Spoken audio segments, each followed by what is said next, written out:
Alors, c'est arrivé le 24 juin. Il était à peu près 20 h et je voulais aller écouter un concert de copines qui chantaient des airs d'opéra. Je prends mon scooter et je me dirige vers Adanville et puis blackout total, je ne sais pas ce qui m'est arrivé. Je me retrouve dans la voiture des pompiers et je vois un pompier qui est juste en face de moi et il me dit « ça va madame ?» et je dis « attendez, mais je suis où? Qu'est-ce qui se passe ?» Et alors il me dit « vous avez été percuté par un scooter. On nous a appelés tout de suite et le scooter a fui. » Et même encore maintenant, je ne me souviens absolument de rien. Ils m'emmènent aux urgences, ils me font un scanner et ils ne voient rien de particulier. Par contre, ils me disent il faut faire un IRM de contrôle dans un mois. Pendant l'IRM, je vois l'infirmier qui vient près de moi et qui me dit il faut aller aux urgences tout de suite. Vous avez un hématome cérébral. Et il va falloir vraiment que vous alliez voir votre cardiologue, que vous allez voir un neurologue. Un hématome comme ça, vous en avez pour au moins 6 mois avant que ce ne soit résorbé. J'avais aussi une déviation de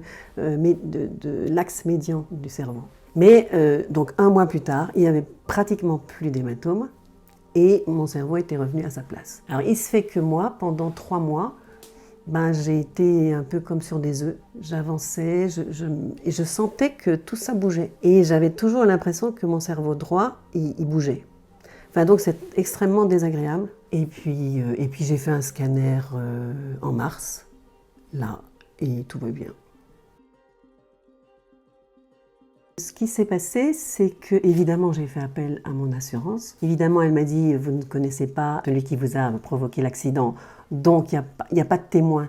On ne peut pas faire grand-chose, il n'y a pas de jugement non plus. Donc là, moi, effectivement, j'ai été évidemment portée plainte. Et donc l'affaire en est restée là. C'est passé au tribunal, il y a eu un classement sans suite. Et donc mon assurance m'a dit, ok, là, tout va bien, on prend tout ce qui est préjudice physique, le reste on ne peut pas forcément puisqu'on n'a pas d'identification de celui qui vous a fait l'accident. Et puis il m'envoie des papiers et donc je feuillette distraitement et puis je tombe sur fonds de garantie. Et donc je lis et je me dis ah mais c'est tout à fait ça parce que je vais prendre contact avec eux, je vais préparer un dossier. Parce qu'en plus avec la mutuelle, tout ce qui était préjudice moral évidemment n'était absolument pas pris en charge. Donc je remplis mon dossier, mais sans y croire en fait. Alors j'ai mis tous mes examens, enfin tous les documents qui m'étaient demandés, et j'envoie et j'oublie. Et puis un jour, je reçois une lettre absolument charmante. J'ai eu quelqu'un au téléphone qui m'a parlé, qui m'a écouté, qui m'a demandé de raconter. Et non seulement j'ai eu l'impression d'avoir été écoutée, mais entendue. Et donc, elle m'a dit, j'entends très bien. Je dis, j'ai fait des soins énergétiques qui sont évidemment pas remboursés parce que c'est pas considéré comme des soins médicaux. J'ai été vraiment dans un état second pendant 3 mois, donc mon activité s'en est ressentie aussi. Et voilà, c'était lancé.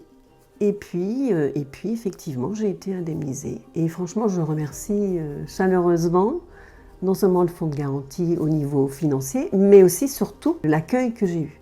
Parce que je me suis vraiment sentie reconnue comme quelqu'un qui a été victime de quelque chose. Mais j'ai été écoutée et j'ai eu en face de moi des humains qui me regardaient et me parlaient comme un humain. Donc merci à vous.